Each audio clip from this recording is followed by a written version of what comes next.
Hello guys, আসসালামু আলাইকুম। Welcome to my Facebook page and YouTube channel rule 0.2। আশা করি সবাই ভালো আছেন, আমিও ভালো আছি। তো আজকে বাইকের খুব ইম্পর্টেন্ট কিছু বিষয় নিয়ে কথা বলবো। এগুলো হচ্ছে নিয়মিত কোন চেকআপের মাধ্যমে আপনার বাইকটিকে ভালো রাখা যায়, এগুলো নিয়ে কথা বলবো। তো চলেন ভিডিওটা পুরোটা দেখি।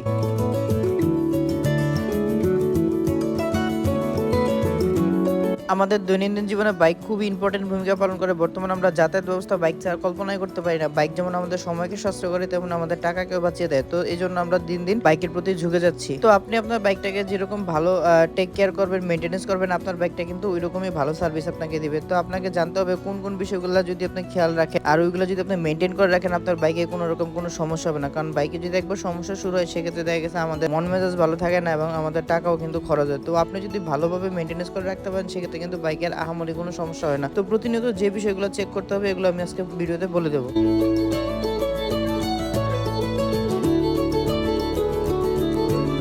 অত্যন্ত সপ্তাহে একদিন চেষ্টা করবেন আপনার বাইকের এয়ার প্রেশার চেক করার জন্য। কারণ এয়ার প্রেশার যদি কম বা বেশি থাকে, সেক্ষেত্রে কিন্তু আপনার বাইক চালালে শান্তি পাবেন না। এয়ার প্রেশার কম থাকলে কিন্তু আপনার বাইকের ইঞ্জিনের শক্তি খরচ হবে বেশি এবং আপনার বাইক কিন্তু তেল খাবে প্রচুর পরিমাণে এবং ইঞ্জিন হিট হবে প্রচুর পরিমাণে। তো এটা খেয়াল রাখতে হবে। আবার চাকার হাওয়ার প্রেশার যদি বেশি থাকে, সেক্ষেত্রে কিন্তু আপনার বাইক ব্রেক করে মজা পাবে না। তখন মনে হবে যে ব্রেকের সমস্যা কিংবা গাড়ি ইমব্যালেন্স মনে হচ্ছে। কারণ ব্রেক যদি হাওয়া যদি বেশি থাকে, সেক্ষেত্রে কিন্তু গাড়ি বেশি লাফাবে। তো আপনি যতই ব্রেক করেন, গাড়ি কিন্তু সঠিকভাবে ব্রেক করবে না। কারণ এটা আর টায়ারের যে নির্দিষ্ট একটা অ্যালাইনমেন্ট থাকে রাস্তার সাথে ঘর্ষণ খাওয়ার, ওটা কিন্তু খাবে না। সেক্ষেত্রে কিন্তু আপনি যখন ব্রেক করবেন, বাইক কিন্তু স্লিপ খাওয়ার সম্ভাবনা থাকে। তো কোম্পানি রিকমেন্ডেড যে এয়ার প্রেশার রাখা উচিত, বাইকে সবসময় চেষ্টা করবেন ওই পরিমাণ রাখার জন্য। এবং আপনার বাইকের যে চেনের নির্দিষ্ট অ্যালাইনমেন্ট থাকা উচিত, সবসময় চেষ্টা করবেন ওই পরিমাণে রাখার জন্য। চেন যদি লুজ থাকে, সেক্ষেত্রে কিন্তু আপনার বাইকের ইঞ্জিনের শক্তি খরচ হবে বেশি, তেল খাবে বেশি এবং চেন থেকে কিন্তু প্রচুর পরিমাণে আওয়াজ করবে এবং চেন কিন্তু টাইটও রাখা যাবে না। আর মাঝে মধ্যে চেষ্টা করবেন চেনটাকে ভালো মতো ক্লিন করে চেন লুপ দিয়ে দেওয়ার জন্য। কারণ চেন লুপ না দিলে কিন্তু আস্তে আস্তে চেনটা জং ধরবে এবং চেন থেকে বাজে নয়েজ আসবে। আস্তে আস্তে আপনার চেন স্পকেট ক্ষয় হয়ে যাবে। আপনার বাইকের ক্লাসের যেটুকু ফ্রি প্লে রাখা উচিত, চেষ্টা করবেন ওইটুকু ফ্রি প্লে